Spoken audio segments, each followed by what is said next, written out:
يلا قومي. هتقوم ما كانتش بتمشي خالص. والقومة دي ما بتعرفش تقوم اساسا غير واحد ايه. انت شايف الفيديو بتاعك كان جميل. طب امشي كده يا بابا. ما فيش مقطع فيديو ثاني عن التليفون ده. شوف كده من مقطع حلو كده. يلا يا استاذ.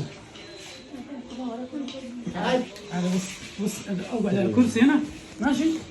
يلا رجلك ورجلك فوق.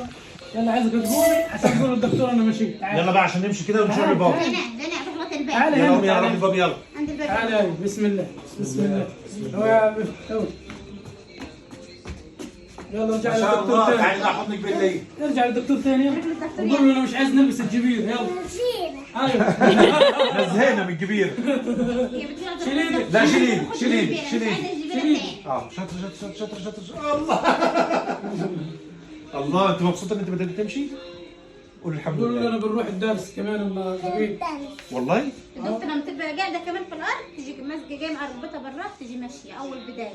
كنا قاعدين في الاوضه لقيتها جايمه كده وماسكه في ركبتها كده بالراس وترفع ظهرها تمشي لوحدها. لوحدها لغايه اخر هو الاوضه. عندها كام سنه دلوقتي؟ عندها 8 سنين. 8 سنين. كان شال دماغه طبعا ودموره والكلام ده. ما فيش ولا كهرباء ما فيش من اي ساعة الولادة. من ساعه الولاده. بعد يلا روحي العملية- لبابا تاني يا حبيبتي. احنا بقى يمكن حوالي 3 سنين او 4 طب سنين. في علاج طبيعي الفتره الاخيره ولا ما فيش علاج لا طبيعي؟ والله ما بعد ما عملنا العمليه يا دكتور ما فيش علاج طبيعي بس ولا قبليها ب8 شهور. يجيب لها بالليل. يعني ده على الدواء بس؟ الدواء فقط لا غير. قبل عملية تطوير الأوتار ب8 شهور أو سنة جيتك وقلت لك أنا العلاج الطبيعي ما بينفعش معايا نهائي. قلت لي هنمشي في الأول بالبداية قلت لي هنمشي على العلاج ده سنة ونص أو سنتين وبعد كده نقرر إيه عملية. بعد كده مشينا لغاية من حوالي 5 شهور. أنا نفضت العلاج الطبيعي دلوقتي بقالي حوالي سنة قبل طب بص انا العملية. طالب منك هو دي كانت ضمور نقص اكسجين. قعدنا ندي علاج سنتين وكان محتاجه عمليه وبعدين عملنا عمليه وبعدين خدنا دواء الجهاز الحركي وتحفيز لنشاط المخ وبعدين تمشي. احنا بقى عاوزين علاج طبيعي حاجه. في نقطة. اسمع مني بقى. طب خد مني نقطة. احنا كان عاملين عملية تطويل عند دكتور قبليك الله يسلمك. انت قلت غلط. كان عامل عمليه قبل ما اقول. عملية تطويل اوتار كنت عاملها انا في اسكندرية.